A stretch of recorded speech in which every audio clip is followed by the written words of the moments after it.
Welcome, everybody. Thank you very much for waiting a few moments. Welcome to Learning from China's first online seminar. This is How China Defeated the Coronavirus, Lessons for the World. And I'm delighted to say that amongst the hundreds of people joining the event, we have people from at least 29 countries participating. So that's fantastic, and thank you very much to you all. My name's Kate Hudson, and I'm General Secretary of the Campaign for Nuclear Disarmament. As the coronavirus devastates the lives of people across the world, it's a vital priority for all humanity that this deadly disease is crushed. So we're hosting this seminar to discuss how China has succeeded in bringing a major outbreak of the virus under control.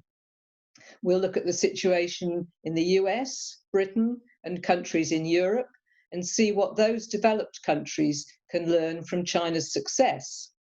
We'll also look at what developing countries in Latin America, Africa, and Asia can learn from China in combating the spread of COVID-19. Now, we're joined today by some fantastic speakers from across the world, and I'm absolutely sure that this will be a very rich and broad-ranging discussion. So first of all, just to explain the format, John Ross from Chongyang Institute in Beijing will be kicking off the seminar. He'll give a 15-minute presentation, and he runs the website Learning from China that's hosting this event. After John has contributed, we're going to hear firsthand from a number of speakers from China, including Dai Suyue from the very influential Chinese website Guancha, and also Ma Hui from the Chinese embassy in Britain. Then joining us from Brazil, we have Brian Mier, a journalist who contributes to Telesur and is the co-editor of the influential website Brasil Wire. We also have Radhika Desai joining us. She's a professor at the University of Manitoba in Canada, and she's editor of Manchester University's book series Geopolitical Economy, and she edits the website New Cold War. Martin Jacques is also joining us. He's a senior fellow in the Department of Politics and International Studies at Cambridge University. So it's a really great lineup. But the seminar will also include Q&A after we've heard from the speakers. In the Q&A, we'll discuss some questions that have been submitted in advance. Many of you, as you know, have emailed in some questions, but also we hope we'll have time for some contributions, some questions via the chat function at the bottom. So if you have a question that pops up, you haven't submitted in advance, please do put that in the chat box, and if we've got time, we'll come to you. So the seminar's an hour and a half. It's due to finish at 2:30 British time. And without further ado, can I turn to John Ross from Chongyang Institute to make the opening presentation. Welcome, John.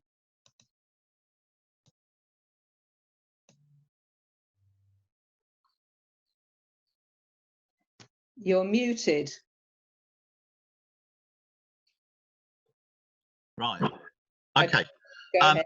Just one thing, Kate, as I've had sometimes a little bit of trouble with doing PowerPoint on sharing screen on Zoom. When I switch to share screen, if you can't see it properly, please shout at me. So, will do. Yeah, okay. Thanks. Right, okay. Some very quick points. I've only got 15 minutes. Other people are going to deal with geopolitical aspects of this. I'm not going to. I'm going to deal on what I consider as the most urgent question, which is that there are in fact two strategies for fighting the coronavirus. Okay. I'm going to use a lot of numbers. Don't worry about taking them all down, because I will put the presentation into the chat afterwards, so you can download all the numbers. And I can't deal with all the questions verbally, but I'll try to deal with the questions in chat. Right, now let me try to do this.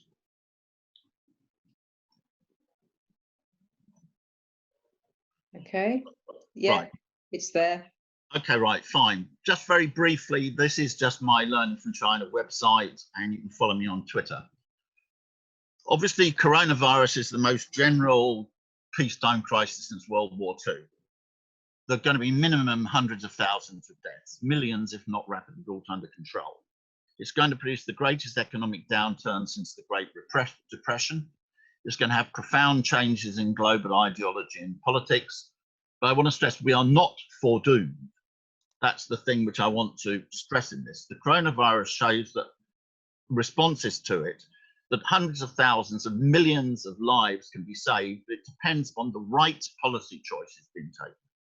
And I want to show why China is by far the most successful country with a major output to deal with the coronavirus. Therefore, this is literally a life and death issue affecting hundreds of millions of people to learn from China. Okay. Some countries, such as Vietnam, were able to deal with the coronavirus by closing their borders happily. I'm not going to deal with these. I'm only going to analyse countries which had major domestic outbreaks. Okay. There are two strategies for dealing with the coronavirus. The first is to let the virus die out, which is via eliminating the spread, because the virus can't live outside of a living being. That's the strategy in China. The second is the herd immunity, which comes in various variants. The difference in between the two is in a minimum hundreds of thousands, possibly millions of lives, and with a huge effect on the economy. Okay. China's approach, and some other countries, is total priority to saving lives, which means essentially eliminating the spread of the virus and domestic transmission, and then when that's achieved, to reopen the economy. The herd immunity strategy involves accepting tens of hundreds of thousands of deaths in individual countries and hundreds of thousands globally, and forcing people back, ordinary people back to work under conditions of great risk. Some countries are attempting half and half. I'm going to show why it won't work. Which follows from the dynamics of the virus itself.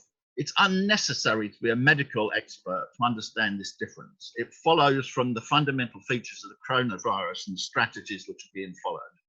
Okay.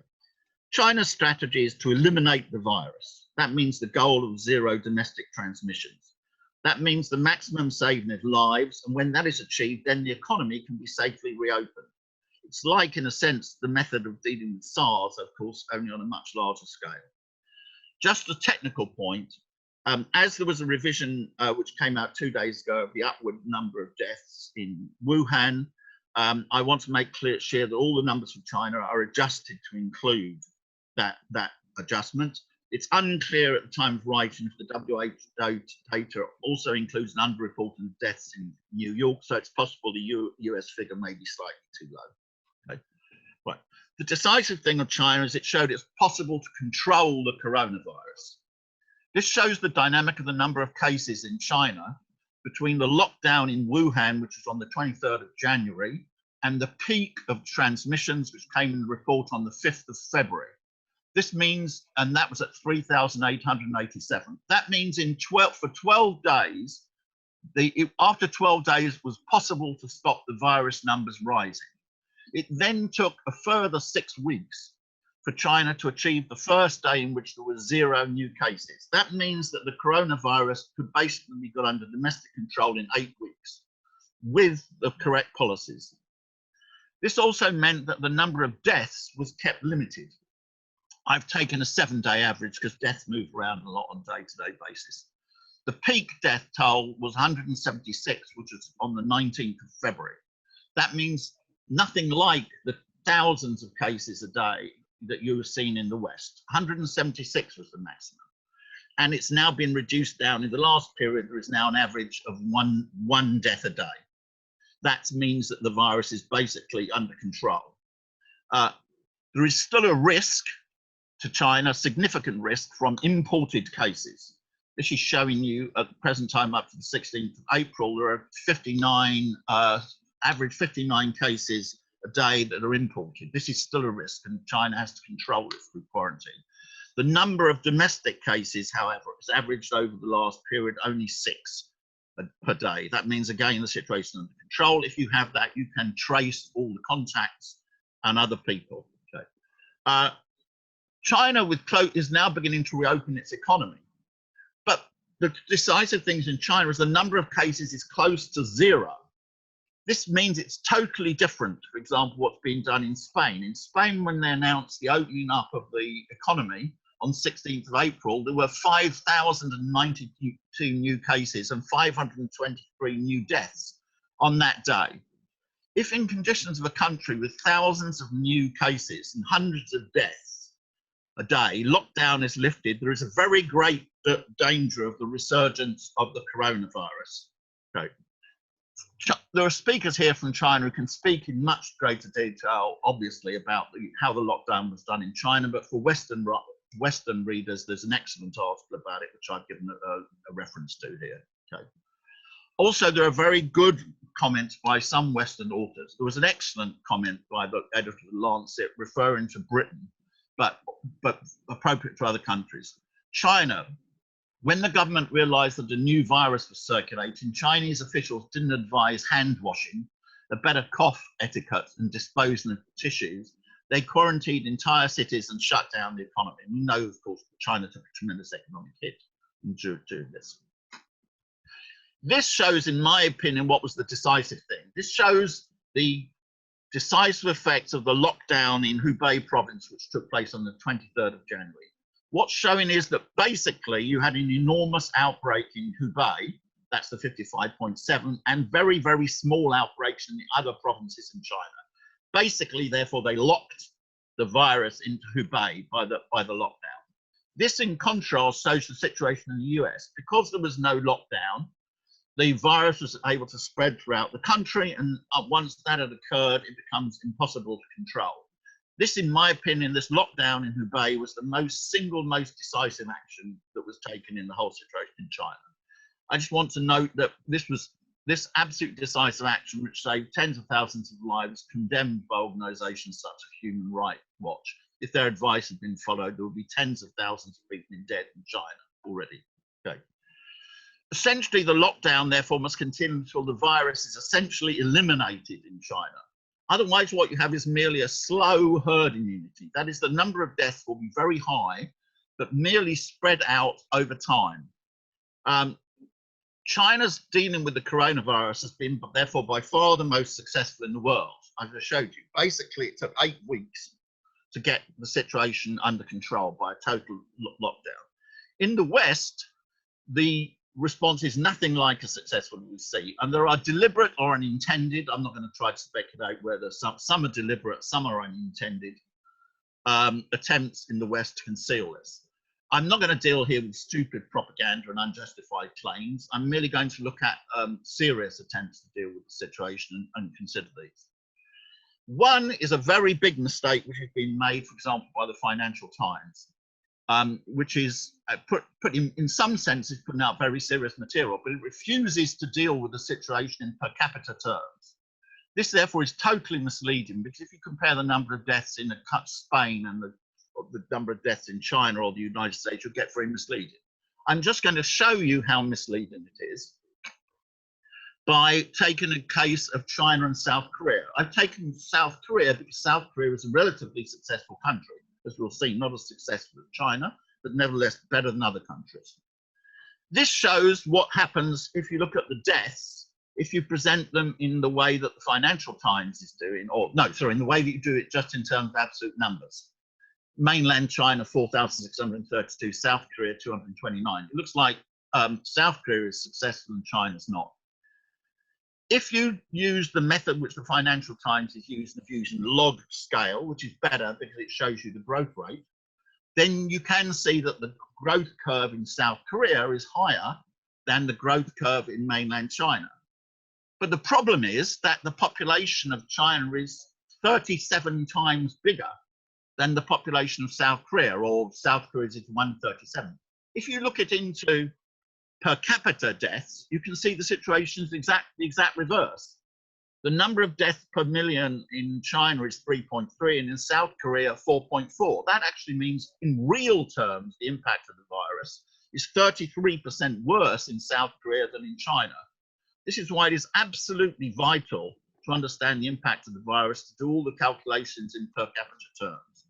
Right, now let's look at some of the countries that are held up success. I'm going to add them. One which is held up with success in Europe, probably the most successful, is Germany. But in Germany has 43 deaths per million compared to 3.3 in China. Therefore, So it's more than 10 times as bad, the situation in Germany, and that's the biggest success. If you look at the cases of the US and UK, the situation is far, far worse, as you can see. The US, 78.1 deaths per million, the UK, 191 deaths. This means the situation is about 60 times as bad in Britain as it is in China in the terms of the real impact of the virus. And then then you can go on, of course, and look at the real catastrophe countries, which are well known. I use the US and UK because they're bad, but everybody knows the situation in Spain and Italy is absolutely disastrous. This is showing you the situation in the UK, it's showing you in France, Italy, Spain. These numbers, this means that, for example, the situation in Spain is 100 times as bad as the situation in China from the point of the impact of the virus. In Italy, it's more than 100 times as bad. Okay.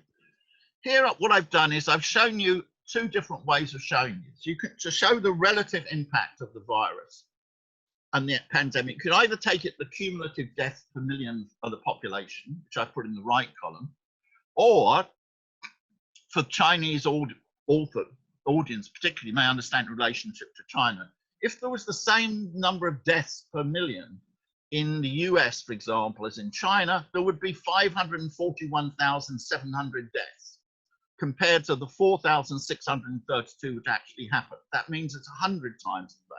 Okay.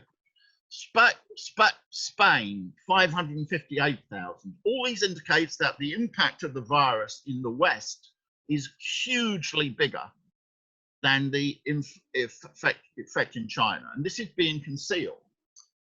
Let's look at it another look at what is happening here. This is showing you using a logarithmic scale on the y-axis. This shows you the rate of increase of deaths. It can be seen in some of the Western countries. This is beginning to slow down, thankfully. As you can see Spain is slowing down, Italy is slowing down, the US is not slowing down so much, but it is slowing down some. But and this is correct, and this is often quoted, and people say that the numbers is slowing down. This is correct. This is showing you that what I would call the partial lockdowns, which are happening in the West, are having an effect. They're reducing the increase. But the trouble is that the numbers are much, much too high to safely lift the lockdown. John, you've got a couple of minutes left, John. I'm going to be finishing in a couple of minutes. Fantastic, thank you. Right, okay. This is showing you the major countries. You can see the situation at the present time, the 7% daily increase in deaths is worst in the US, second worst in the UK. A new and very disturbing development, which may be the next horrible thing of the pandemic, is you are beginning to get very rapid increase in deaths in very large developing countries. If you see Russia, 19.2% increase, India, 14.2% increase. Spread of the virus into these countries will, of course, affect billions of people. Finally, just to exactly the last point. Right, okay. Right, what are the conclusions? To safely lift the lockdown, the number of domestic cases has to be reduced to essentially zero, which is China's strategy. The number of cases and deaths is coming down in other countries from a much higher level. If the lockdown is lifted in these conditions, there is a very great danger of resurgence.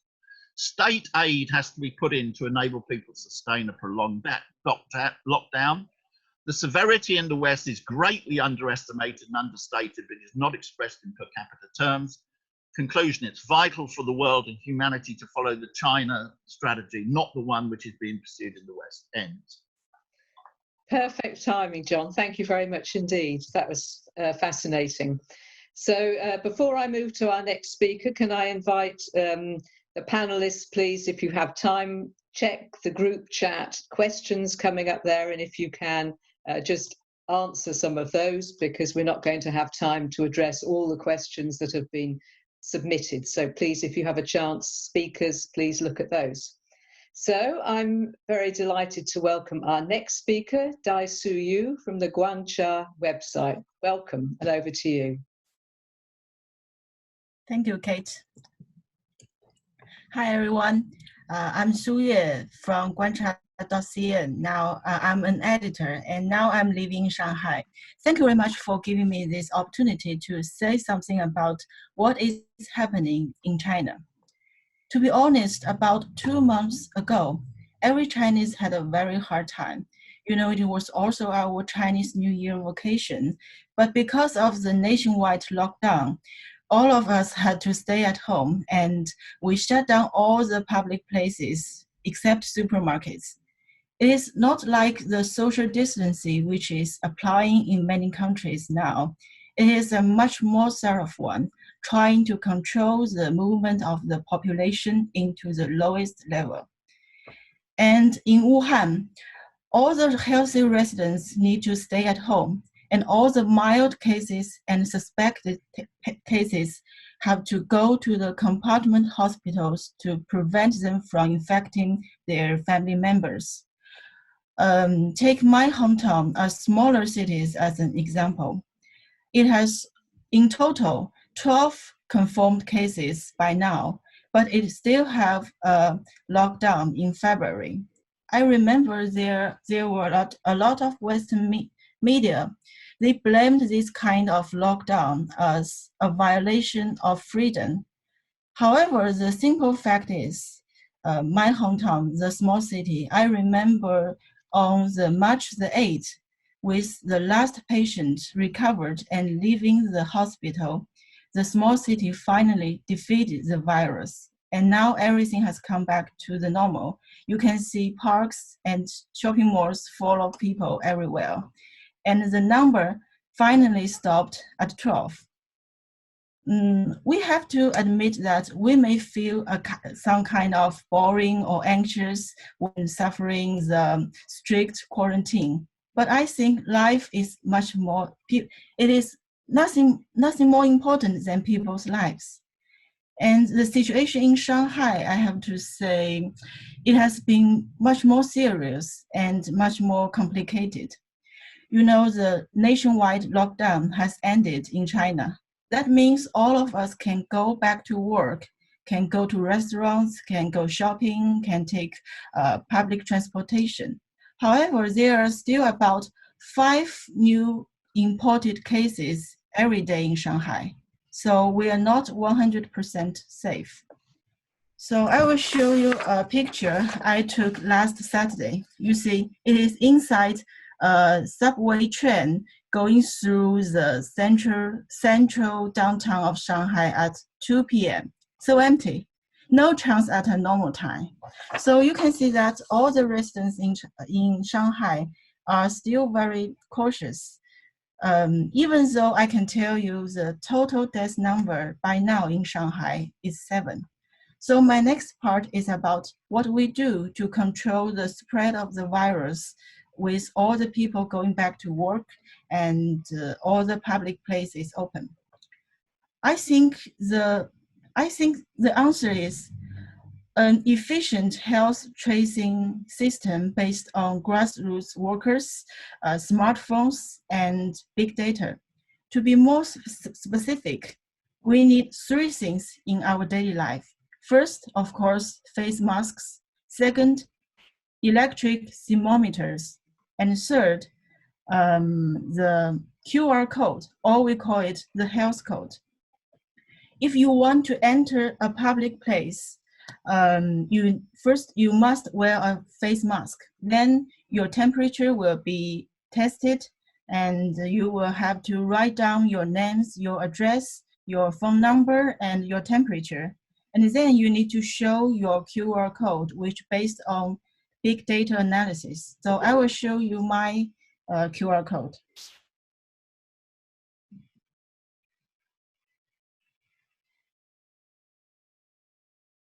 Here, you can see it is green. And if it is red or yellow, that means I'm not allowed in any public places. So here is another picture I took this Friday, just in front of the office building of Guancha. You can see the security member is testing the temperature and the man is showing his QR code.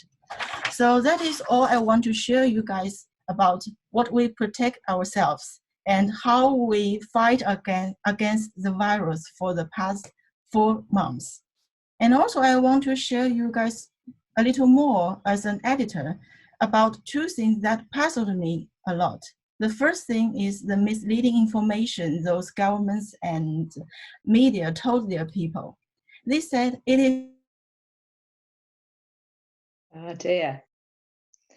Let's hope this will unfreeze in a second.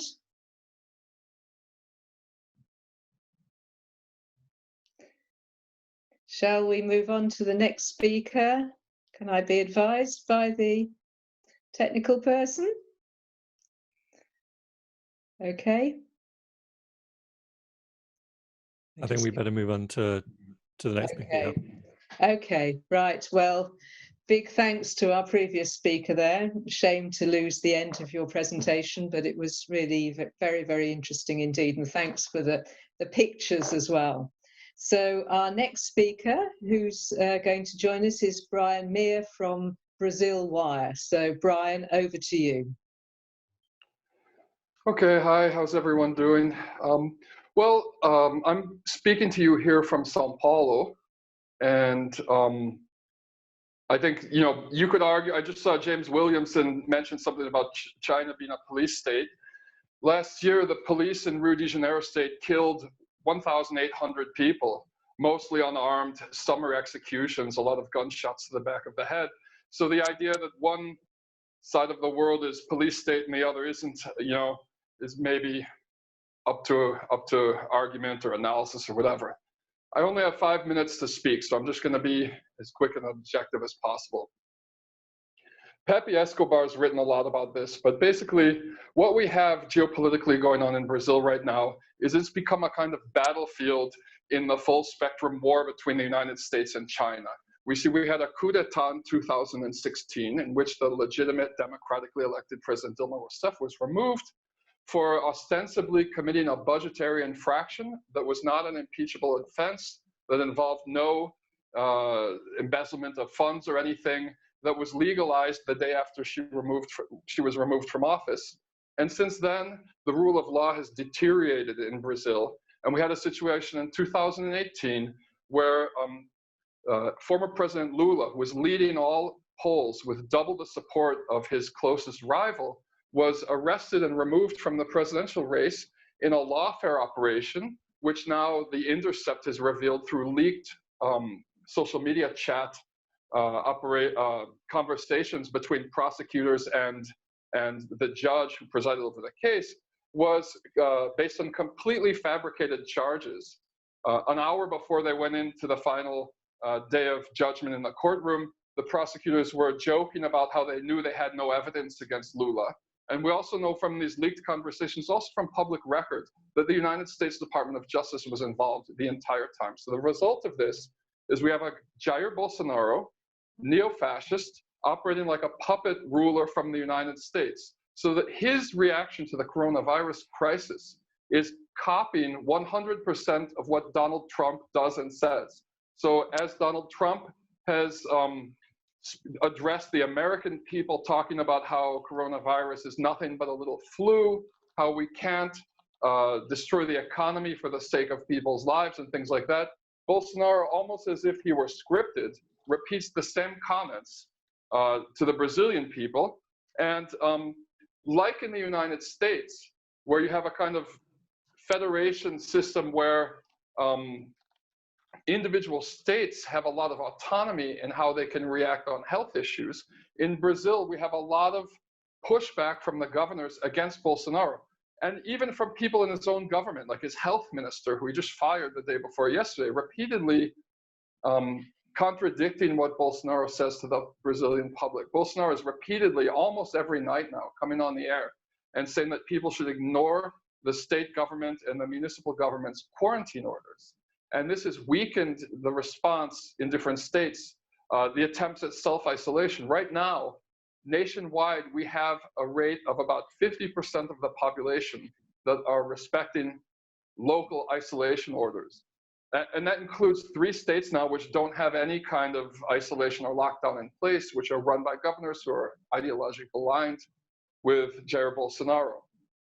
So we have a situation now in which I think it would be really hard. I don't think it would be very, I don't know, accurate or maybe intellectually honest to treat Brazil as an entire country. I think you have to look state by state, because every state is responding in a different way. We have a huge variation from Santa Catarina, which has lifted the quarantine orders and has important cities who are ignoring the governor and maintaining lockdown orders, like Florianopolis, to states like Rondônia, which just doesn't have any lockdown in place, to states like Maranhão, which has a communist governor who has set up the first free testing station in the nation when they only had 2 cases in the state. They've set up temperature taking checkpoints at all entries and exits on all the roads coming in and out of the state and the airports. And a couple days ago, he worked around the Brazilian federal government and the US government and snuck 146 ventilators from China and 30,000 masks from China into the state through Ethiopia, because the US is engaged in so much piracy right now, basically seizing and stealing any shipment of ventilators they can find moving around in Latin America. But he had to do this secretly through a shipment through Ethiopia. So what we have is a situation with huge variances state per state. I live in Sao Paulo, where we have a right-wing governor who has, to his credit, fought back every step of the way against Bolsonaro. So we have a lockdown in place, and they've built in the city of Sao Paulo state has about the same population as Hubei province. 1 minute, okay. Yeah. So I just want to end by saying that despite the poor leadership at the national level, what's not being spread in the media, in the Anglo media much, is that Brazil actually has a functioning public health system with universal access, and it has a scientific research and public health network of institutes connected to Fiocruz, which was just designated by the World Health Organization as one of the reference centers for fighting coronavirus, which produces its own medications and vaccines, and it's the only one in the Americas besides the CDC. So what we have is a mixed situation with varying results at the state level. I guess I'll just end it at that. Thanks very much indeed, Brian. I'm pleased to say that Suyue has managed to come back online, so I'd like to invite you back for a couple of minutes, Suyue, to finish your contribution. Okay, thank you so much, Kate. I don't know why, so I will continue my editor part of my feeling of some things that puzzled me. The first thing is about the misleading information those governments and media told their people. They said it is no need to wear a face mask if you are not a patient.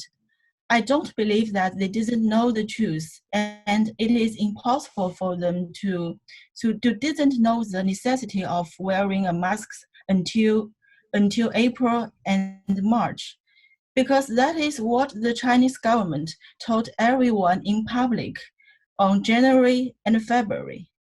So it's like a war existing between China and the so-called Western world.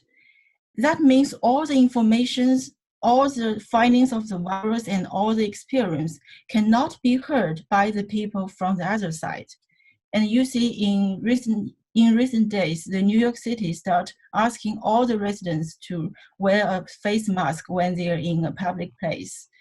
So I'm thinking that if the government could told the people the truth, or told the people what Chinese government told us, even 1 month earlier, thousands of people's lives could be saved.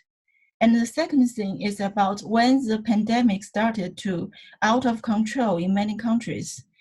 There are some politicians and the media, they started blaming China for offering them fake statistics. Yes, the death rate at that moment was 2%, and now the number is 5%. But the 2% does not mean you can just stand by and do nothing, and then 2% of all the infected people will die. So I think what makes it ridiculous is that those people, they just ignored all the sacrifices and all the efforts Chinese had made during our hardest time and just pay attention to the number 2% and then announce to their people that it will be okay, it's a big flu. So I think the logic behind the judgment is that if China can do it, they will definitely can do it better. And if the final fact cannot fit their expectation, the only reason they can accept is that China is lying. So all in all, I believe there will be still a long way for us to know all about the virus and to fight against the virus and to finally defeat the virus. And we can't say that China's work is perfect, but we must be objective. We must not deny the fact for some, I think, those ideology reasons. So that is why I'm here at this seminar, trying to share something with you guys. And I hope everything could go better very, very soon. Thank you. Thank you very much indeed. Thank you, Suyue. That's fantastic. Can I also thank everyone who's participating in the lively discussion on the group chat? So encouragement to speakers and other people and experts to contribute to the Q&A session going on there.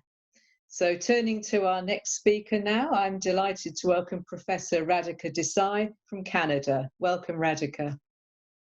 Thanks, Kate, and thanks, John and Learning from China for organizing this. This is absolutely fascinating, and I hope you'll find what I have to say a little interesting. A lot of the chat on the here has been about the US versus China. And of course, for a very long time, people have been talking about the Washington consensus and the Beijing consensus and all that. And that is, to me, at least a little bit misleading in the following sense, that I think what we are witnessing here is actually the failure of capitalism. A little while ago, about a month ago, actually, I wrote a piece in which, just around the middle of March, when the severity of the crisis really hit Western countries in a big way. And I pointed out that this is really a long overdue reckoning with the accumulated contradictions of neoliberalism. And there are a number of different fronts on which. So first of all, what we are witnessing is that the West is unable to respond with the same vigor and or with the magnitude of resources that China has devoted to addressing the issues. And that is partly why you get the vast contrast in the performance that John's figures have just demonstrated. And that's basically because of course, we've seen how in Western countries, whatever preparedness for such pandemics even existed a little while ago has been whittled away in the name of cost effectiveness, etc., etc. And of course, medical systems have been whittled down by decades of neoliberal cost cutting and so on.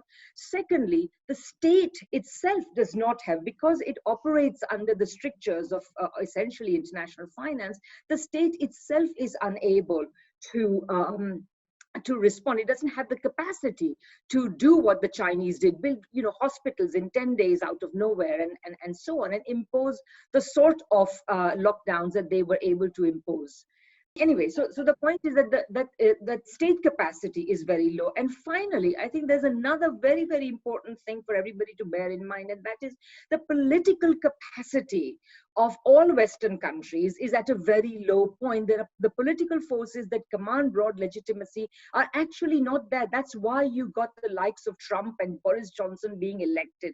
And even, of course, in places like Germany, for example, which we are told is doing comparatively well, although John's figures reveal otherwise. Angela Merkel is okay. She's doing better right now. But the fact of the matter is that her popularity was also declining. So political capacity of forces to say, okay, we are going to do this and we need to do this, etc., is not there. So in all of these ways, it is actually a failure, we could say, of neoliberal capitalism. But if you think about the fact that, quite frankly, capitalism is unable to take any other form at this point in time, then you might actually realize that this is a failure of neoliberalism. I'd like to add one other thing, which is actually quite important. The present pandemic is often compared to the Spanish flu, but the Spanish flu, from a political point of view and from a historical point of view, we have to remember that the Spanish flu took place at a time when there was really no, the post-war social contract under which in some ways we still exist, in which governments take responsibility for basic public health, and even back in the 50s and 60s for employment levels, welfare, etc., etc. This social contract did not exist, and so and what neoliberalism has done is, on the one hand, it has actually not outright negated the social contract, but on the other hand, it has whittled away state capacity to keep to the social contract. So what we have instead right now is governments that want to appear as though they are straining every nerve to address the crisis, but in fact, when you look underneath, that something completely opposite is going on. Again, as John's figures reveal, we're actually looking at a sort of herd immunity strategy in disguise, in drag, and it appears as though it is in fact a strategy for addressing the virus. But in fact, our states do not have the capacity to do this. So I think the other thing that we are all going to have to think about is, a lot of us feel very vindicated when our states have undertaken extremely energetic strategies, $2 trillion program to address the coronavirus problem in the United States, and $1,500 to every person, etc., etc. The fact is that underneath all this, what you're looking at is an effort to preserve precisely the neoliberal capitalist model and that we have, and blaming China, attacking China, refusing to learn from China, refusing to cooperate with China is part of this strategy, because of course it's not really a China model. Basically what you are looking at is what China represents in the West is essentially some form of socialism, whether you like it or not, and there may be many criticisms one can make, but it is that model that has allowed China to have the state capacity, to devote the resources, and to have the political capacity to do what it wants. And this is what has been vindicated. The West's model is going to break down. There is still at the moment a lot of misinformation which is keeping it afloat, and of course in coming weeks and months, if John's figures are actually, if we may go by them, I think that what we are going to face is a major political crisis in which the West actually does not have the political capacity, does not have the political forces that can take charge in the place of the discredited establishment. Thank you. Thanks very much indeed, Radhika. I can now turn to our next speaker, Martin Jacques from Cambridge University. Welcome, Martin. I'd like to thank John very much for what was a very revealing and very clear exposition of how China has succeeded compared with any other country. I think it was excellent. I just want to talk a bit about more the political side of things. I mean, one of the things that I think has been very clear from early January, is the degree to which COVID-19 has been profoundly politicized. The coverage of it, the way in which China has been portrayed, and so on. Now, and the reason for this, I think, has to be located in recent history. Martin, sorry, is it possible for you to get a bit closer to the mic? There's a few comments that you're a bit inaudible. Okay. Thanks very much. But I'm going to decline to repeat myself. No, carry on, carry on. The deterioration in the relationship between the United States and China since Trump, since 2016, has been a key factor, I think, in the way in which the argument around COVID-19 has been presented in extremely partisan and highly politicized ways. Now, I just want to give a couple of illustrations of this. You may remember in January, really there was little argument in the West about the statistics coming out of Wuhan and Hubei, because they were much too preoccupied, by and large, with attacking, a fierce attack on China for screwing the whole thing up. It wasn't an argument about statistics. Essentially, at that point, it was an argument about a much more fundamental question, which was what was regarded then in the West as the ineptitude and incompetence of the Chinese regime. Now, if we look at the situation at the moment, it's very different. The argument has increasingly become about statistics. Why? Well, actually, the reason I think is that essentially it's been a strategy of deflection, because as John's facts clearly show, but even those around widely used in the West in a different way, Western countries have done so much worse than China's performance. And so somehow or other, essentially, I think the attack on China's figures is to do with the fact that the West is profoundly on the defensive in this argument. The other thing I want to mention in this context is also the way in which China's role has been, and success has been diminished and ignored in a lot of Western propaganda. You know, that it's very common to hear, and this includes, you know, various academics and so on, is to talk about what the countries normally listed are South Korea, Hong Kong, Singapore, Taiwan, and China is often completely missed off the list, as if somehow China is has either failed or can be ignored and so on. It's an absolutely ridiculous position, because given the size of China and the achievement of China, the starting point has to be China's performance, not an afterthought to be forgotten about.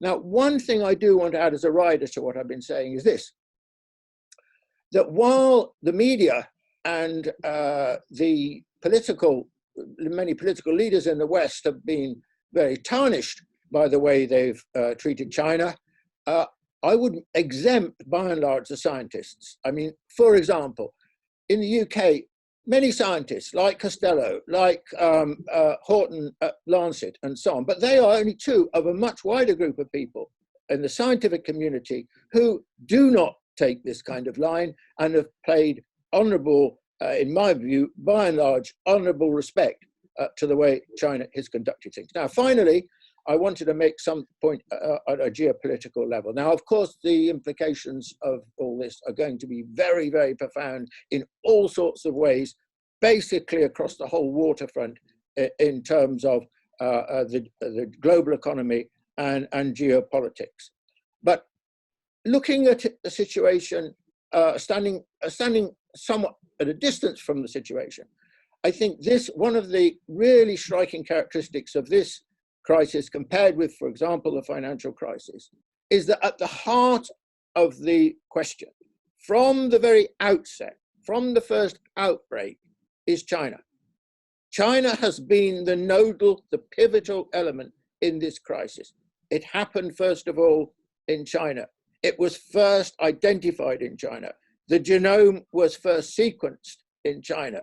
It was China that had to find a way of tackling the crisis and was very successful in doing this. It is China that is leading the process of how to emerge from it economically. It is China that is helping so many countries around the world, including my own in Britain, in terms of protective equipment and so on. And so I think that really one of the things that will emerge from this crisis is China's growing leadership in the world. And I can't think of any other example we've lived through in the recent past, over the last decade, since the financial crisis, and certainly not before that, because China was that much weaker then, which so clearly sees China emerging as the new global leader. Thank you. Thanks very much indeed, Martin. Thank you. And now to our final speaker. I'm pleased to welcome Ma Hui from the Chinese Embassy in Britain. Welcome, Ma Hui. Hello, everybody. Just a quick couple of points. First of all, there is so much to be desired in terms of digital connectivity. So there is a need for the Belt and Road Initiative. We need to work together to improve digital connectivity so that in our future meetings, we will not be cut off from time to time. I have 3 points, actually 3 thoughts on something relating to the fighting of the pandemic. The first one is my takeaway from this global disease, that we are truly a global community. We are interdependent, and we need to fight the global disease together. I watched the Canadian health minister. The lady said that if the virus exists in one country, it exists in all countries. So it's truly, I believe, we are all in this all together. When China was fighting the virus, China was not only fighting to protect the Chinese people, but for the whole world. Likewise, now, China has brought the virus more or less under control, but there are the epidemic, pandemic, outbreaks in many other countries. So we need to help each other, support each other, until the whole world defeats the virus. Then we will relieve when the whole world defeats the virus. Otherwise, we will not be safe until the whole world defeats that. The second thing is about some previous speakers mentioned about the politicizing of the global disease. I really felt the same. You know, I feel very sort of provoked or disgusted by the some people talking about the China lied, the people died, or the virus came from the lab in Wuhan. I mean, if people or some of the media, actually anti-China media, portrayed China's fight as a cover-up, as China lying, then how can they learn from China? And the public will actually are fooled. I mean, not all, some of them may be fooled by the anti-China media or right-wing politicians portraying China's fight as a mess up or cover up. China didn't succeed, and many people, some people say 40,000 people might have died. So if that's the mentality, that will prevent them from learning from China. Actually, what I'm going to say is that maybe all of us had many exams. China was the first to take up this exam of fighting the yeah.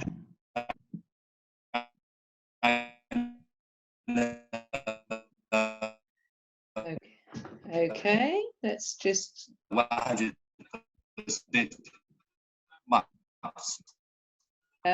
Ma Hui, we're having but there are feelings. Ma Hui, there's feelings. There are mistakes. Pretty. So now the countries answers. So my suggestion is, why not look at looking at what China was doing? So thank you very much. Thanks very much indeed, Ma Hui. I'm sorry we lost a little at the end because of the sound quality and your screen froze, but thank you very much indeed for that contribution. So now we're moving on to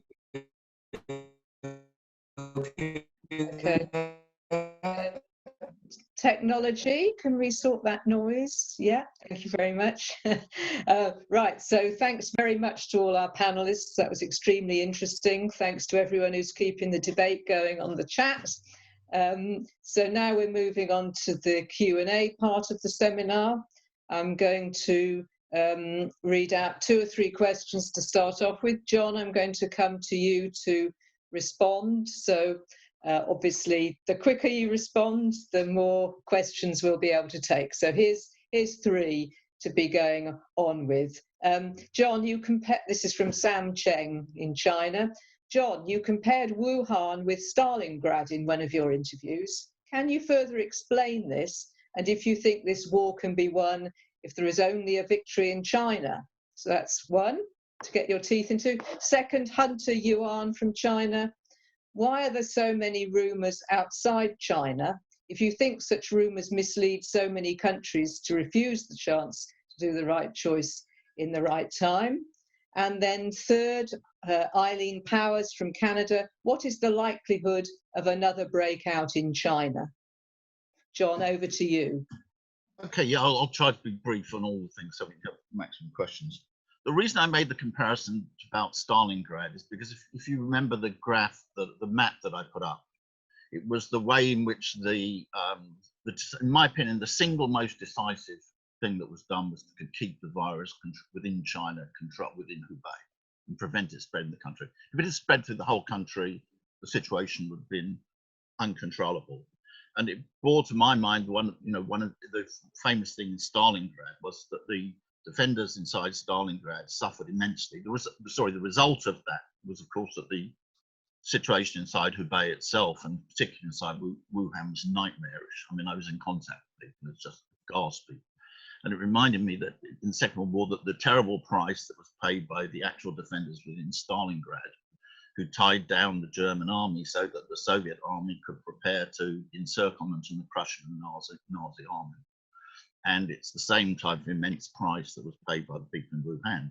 The terrible thing is, of course, that in cities like New York and others, they're now paying a higher price than was paid in Wuhan, and with no success, that the situation has not been confined there. That's the first thing. Second, in my opinion, the question of the rumors is simply because this is a catastrophic ideological crisis for the West. It has to, particularly the United States, it has to conceal what has happened. The question which I'm asked, and I've been following the things on the chat, is about the numbers. I can tell you this, the question of the numbers, apart from the fact there's no evidence that the numbers are faked. I was in contact with people. By chance, I wasn't in China when the virus broke out, but I was in contact with people many, many times a day, and they were scared. I'm not condemning them. Anybody in that situation would be worried, right? There is no way that any propaganda or government could persuade them to go back on the streets. And you can see the situation, not merely with the situation in Shanghai, where people are beginning to return to the subway. And I would say in Beijing, the streets are maybe half full, maybe a little bit more. There is no way, whereas they were completely deserted, there is no way that they could be persuaded to return to the streets with the fear of death, unless by propaganda. They know the situation is very, very, very much safer. And indeed, if the numbers were not true, with that type of social mixing going on, there would be thousands of people dead every single day, with no possibility to conceal it, whatever. But it is catastrophic for the United States to know that the situation from the point of deaths in terms of the population is probably going to be 100 times as bad in the United States as in China. Therefore, as Martin said, the battle about statistics is it's vital to conceal the truth.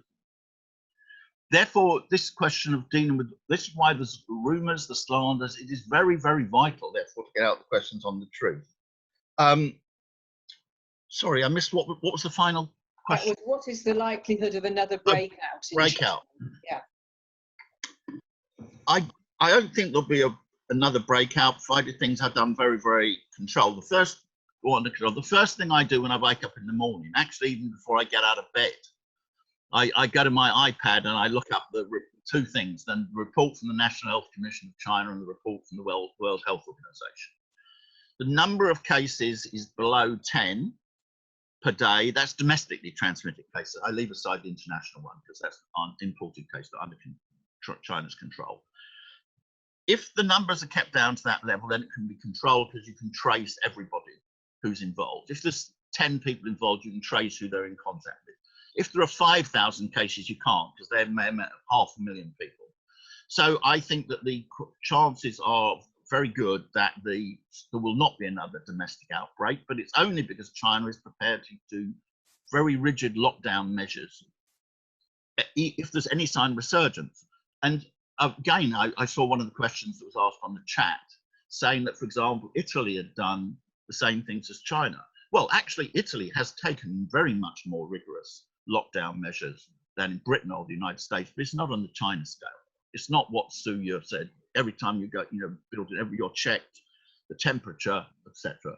There's a very good video on the internet by a Japanese journalist in Wuhan showing the extent of the lockdown. There is no country in Europe that is applying anything like the level of the Chinese lockdown.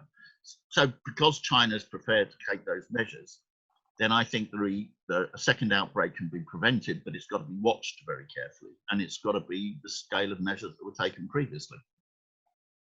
Okay, thanks very much.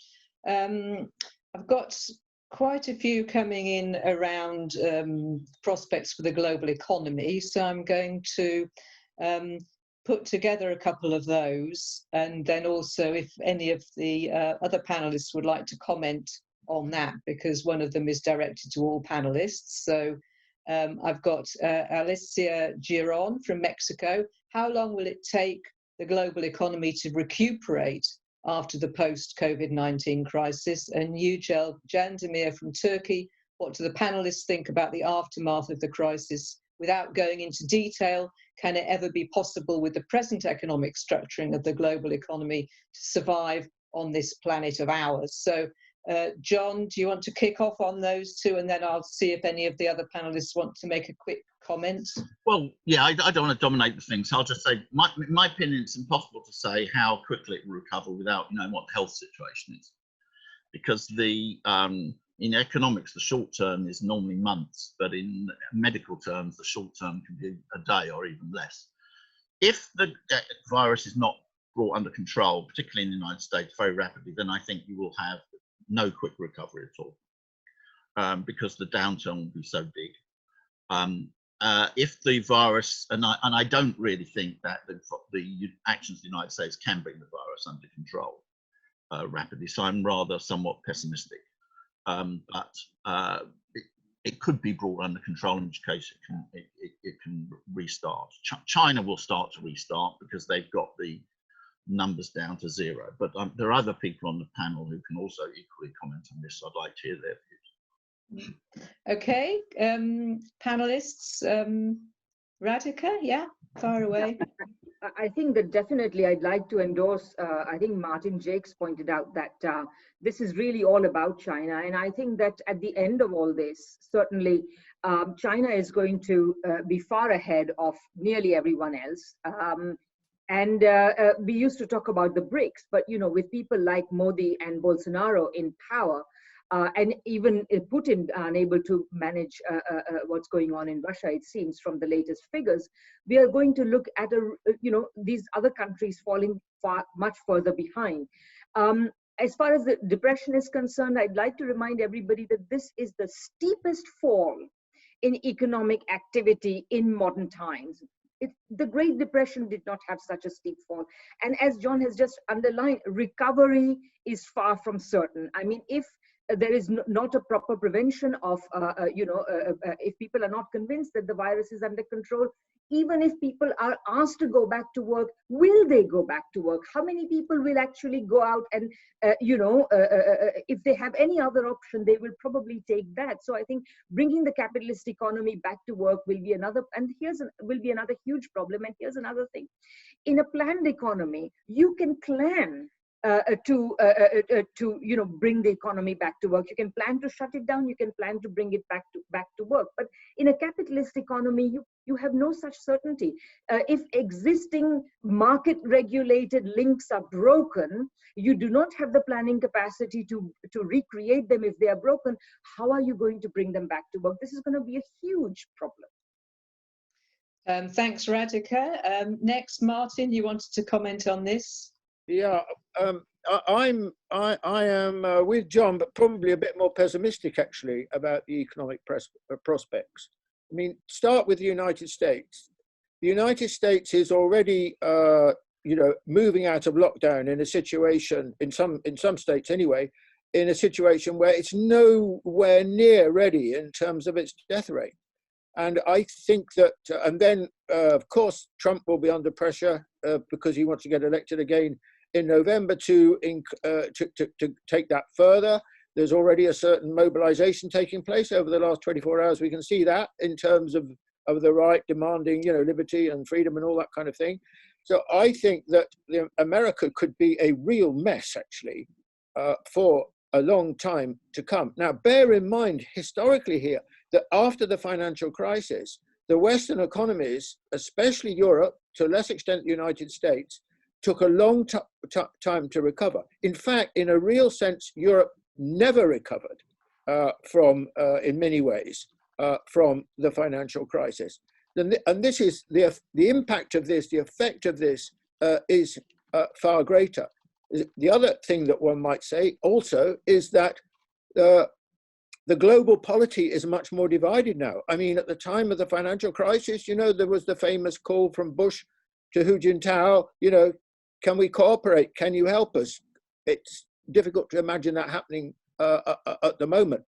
So I think we are in for a very difficult time, and the political implications, the geopolitical implications are also very unclear, but whichever way you look at it, except in the very long term, it feels as if we're moving into a much more conflictual situation. Thanks very much indeed, Martin. I can't see all the other speakers, so I don't know if they're indicating to speak, but I've just got a couple of questions. Perhaps Suyue, if you're still there, perhaps I could point those in your direction. John responded on the one, why so many rumours outside China? Maybe you could comment on that, but also I have another one here from Joel Pan in China. How should ordinary Chinese properly handle hateful comments from foreigners on the internet that blame China for not doing the right thing, presumably misled by Western media, despite all the great efforts we've made as a nation? So, Suyue, if you're there, could you comment on those? My understanding is you let me to comment on rumors from international world, like China is lying or something. Yes. Yes, I think as a news professional and editor, I'm keep reading all the things like that every day. So that is also my work, to express the voice from China and from our ordinary people about the real fact in China. And I also saw a lot of words, sentences in our chatting board about some people said they just can't believe the statistics provided from the Chinese government. But I think the fact is, first you should go to the internet from into the China side and to see the information, the first-hand information from China, not the second-hand ones like from like New York Times and like other Western media. Although they are very famous and they have a high reputation and they have a long history, but I have to say many of their news or their reports or their articles about China are not very objective. It's like kind of propaganda. So I think the best way to see if it is a rumor or not is to go to the internet space in China and to see the first-hand words from our as ordinary people, and you can have some comparison and compare the information from both sides, and then you can have your own decision if it is a rumor and if it is not. Never believe. Oh dear. Technology team, shall I move to the next speakers, the next questions, or is Suyue gone for the moment?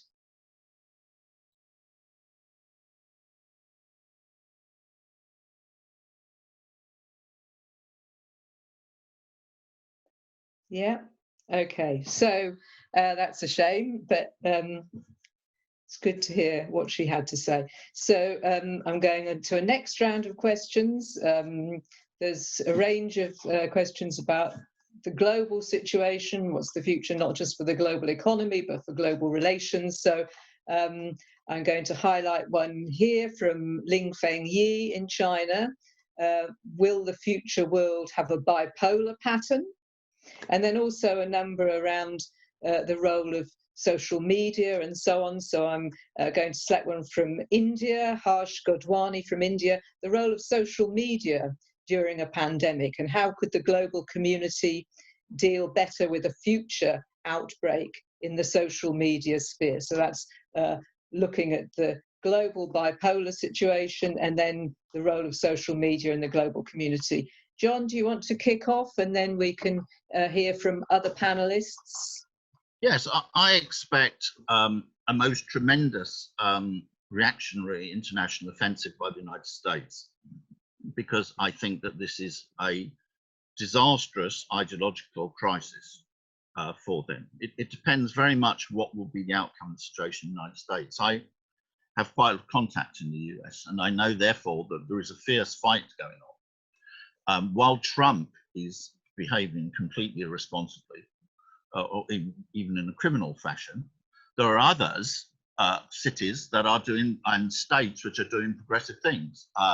The most well-known is what Governor Andrew Cuomo is doing in New York, who's not at all going along with Trump. Los Angeles, for example, has got very much more advanced policies demanding wearing of masks in public places.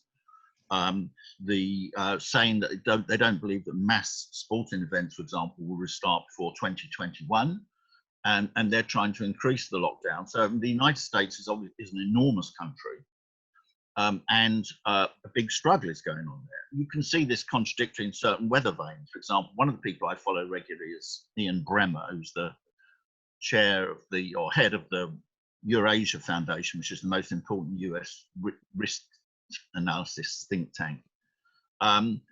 He switches backwards and forwards. Sometimes he says, puts around the most complete nonsense, such as that there are more people dead in China than the United States, which now looks patently ridiculous, given what's happening in the US. And then sometimes he spends his time condemning Trump. So there's a real struggle going on. But I imagine that the outcome of this will be very great ideological crisis in the United States, which I expect them to attempt to try to overcome by a huge offensive against other countries, because they've been shown to be completely incompetent in protecting people. We have to understand the United States has been very protected in its history. There have only previously been 2 mass death experiences in the United States. It never had bombing, it never had occupation. The only 2 were during the Spanish flu pandemic and during the Civil War. There are many examples where large numbers of Americans died abroad, in Vietnam or in Iraq, but this is something that they've never been through. You know, the living people have never been through, which is to have mass death experience on the United States itself. So I think that this will have very profound psychological effect, which I think they will attempt to compensate for by a counteroffensive. It's the same as with the global financial crisis. The global financial crisis started in the United States, but the United States and in the banking system, but it made sure that it was actually the poor people of the United States who paid the price. And then it launched a huge international offensive in order to attack other countries. So in 2008, George W. Bush was desperately seeking help from China, and within 10 years, the United States turns around and starts attacking China. So I expect the same type of reactionary thing. A crucial matter will be how other people will respond to this situation. That's what I expect to do, but it partially depends on how disastrous the outbreak is in the United States itself. That's my opinion. Okay, thanks very much, John. Now, Brian and Marhui, I can't see you, but would either of you like to comment on those questions? Tech people, can you see them? Because they're probably muted. Are they indicating? If not? Yes. Okay, who's that? So you can hear me? Yes, okay. I think, I think those are really very difficult questions that we need to tackle. From this fight against the coronavirus, we could detect the huge misunderstanding gap between China and the West, particularly between China and the United States. If we want to move forward, really we have to work very hard on that. How to do it, I don't know. We'll wait for the advice from many friends all over the world. But here, I want to share with you some figures. Recently, I watched an interview by CGTN with an official, Professor Wu of CDC, China's Disease Control Center for Disease Control. essentially, he said, if it had not been the lockdown and China's vigorous measures, the infection case in China could have been 1.5 million. That would be a lot. And the death rate might be, death cases might be 60,000. So action or inaction makes a huge difference. The reason that China achieved this is because we implemented most vigorous, excessive measures to fight the epidemic. So really, what I hope is people outside China will forget about politics to some extent or ideology, because the disease is a life and death issue. As long as those measures could save life, they should learn from either China or South Korea or even Japan, like wearing a mask. We know that we feel wearing a mask in the public transport could be helpful. That is simple.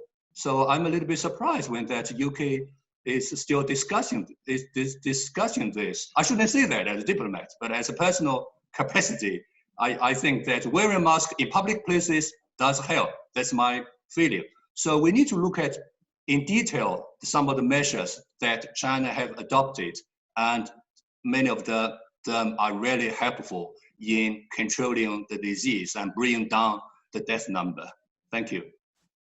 Thanks very much. Martin or Radhika, do you want a minute or two each, either of you? We're drawing to the end. I would like to say something. Yeah, far away. I mean, I think an interesting development, which is different from a decade ago and the financial crisis, is the very clear water now that is appearing in general between Europe on the one hand and the United States on the other. And I don't think that this should be diminished in its importance. And we've seen this already, of course, in relationship to Belt and Road, particularly Southern Europe and Eastern and Central Europe, where countries, notably the latest example being Italy, have shown much greater interest in being involved. And I think that, therefore, you know, underpinning, if you like, whatever happens in terms of the US-China relationship and so on, I think will be a gathering momentum in the world of countries that in some degree or another look to China, wish to identify with China, want to learn from China. Where else are they going to look in this situation? They're certainly not going to look to the United States unless, you know, you're talking about people like Bolsonaro. Okay, thanks very much. Right, so John, have you got last couple of minutes of concluding remarks? Well, could I just ask one question before I do to Brian, which is, what does he think is going to be the outcome as regards Bolsonaro being in power after all this? Okay, is my audio on? Yes, that's fine. Go ahead, okay. Briefly. All right. It's really hard to say. I'm not a fortune teller. What's happened over the last couple of weeks is that Jair Bolsonaro has become more and more isolated inside of his own government. The military has set up an operational task force, which some people say, under the leadership of General Braga Neto, is already operating as the de facto president of Brazil. Bolsonaro has been cut off from control over the governmental response to the coronavirus crisis, but he's subverting everything through the use of the social media. His business community backers are spending about $1 million a day right now, spreading conspiracy theories and lies and anti-China propaganda. Even Bolsonaro's own son accused China of creating coronavirus in a laboratory on Twitter a couple of weeks ago. You know, and Bolsonaro's ideological guru, Olavo Carvalho, denies that coronavirus even exists. This is a man who's handpicked several cabinet ministers and it was cut off of YouTube recently for these kinds of statements. So what we see is that right now, Bolsonaro has a core support of maybe 15% of the Brazilian population who are fanatical fascist followers who are taking to the streets, protesting against quarantine, protesting in favor of shutting down the Supreme Court. But he's lost most of the middle class conservatives. who are now ideologically moving in response to the crisis closer to the PT, which is still the largest political party in Brazil, still has the most people in Congress. So what I think is happening right now is that the Brazilian right has isolated Bolsonaro. He's still speaking directly to his core followers, which is dangerous. It reminds me of Hitler in the 30s, because the bourgeoisie thought they could just use him and then remove him when he wasn't convenient for them anymore, and it didn't work.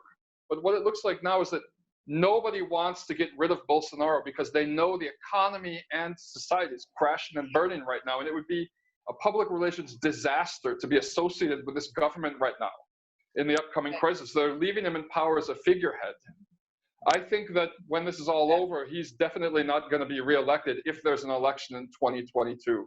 That's my short answer to your question. Okay. Thanks. Right. Thanks very much for your brevity. John, over to you for a couple of minutes of concluding remarks. Yeah, the first thing which I think which this shows is whether there's a formal geopolitical polarization, there's going to be an ideological polarization in the world. And as Martin says, some countries will look to China. I expect the United States will launch a very reactionary offensive. I'm very interested in the situation in Brazil because they've got a number of allies, of which Bolsonaro is an important one. And we want to judge the situation. In Europe, it will, I think, depend upon exactly how the coronavirus comes out. Just to summarize on things. Firstly, I try to put out the numbers that I calculate because they're not being put out. I think there's a reason that the numbers are not being put out in per capita terms. And I think the reason is because it makes China look so good. I actually have a lot of admiration for the stuff that the FT is doing now, such as trends, etc. But their argument that they shouldn't use per capita numbers because there's no correlation between per capita numbers and what is the trend, etc., is irrelevant.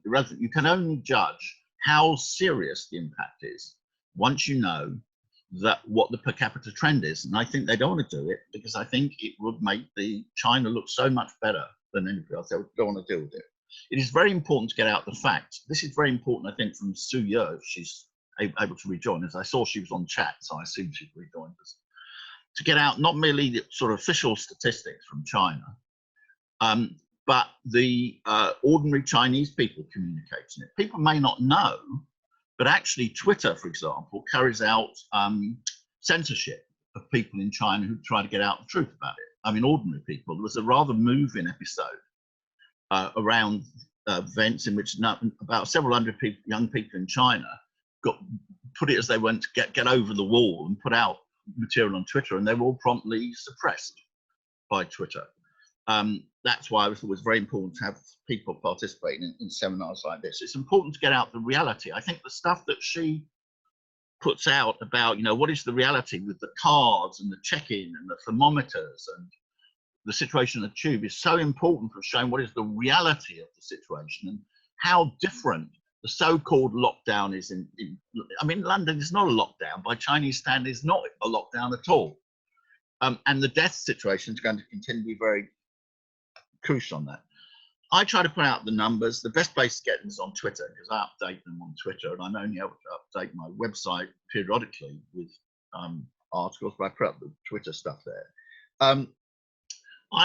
It's absolutely crucial, all the geopolitical stuff, and I'm absolutely delighted that people contributed on it. The only thing that I would just say is the situation in the immediate coming weeks is going to be decided by the health situation. It's going to be decided by whether there continues to be tens or hundreds of thousands of people die, and that's why in my presentation I concentrated very much on that.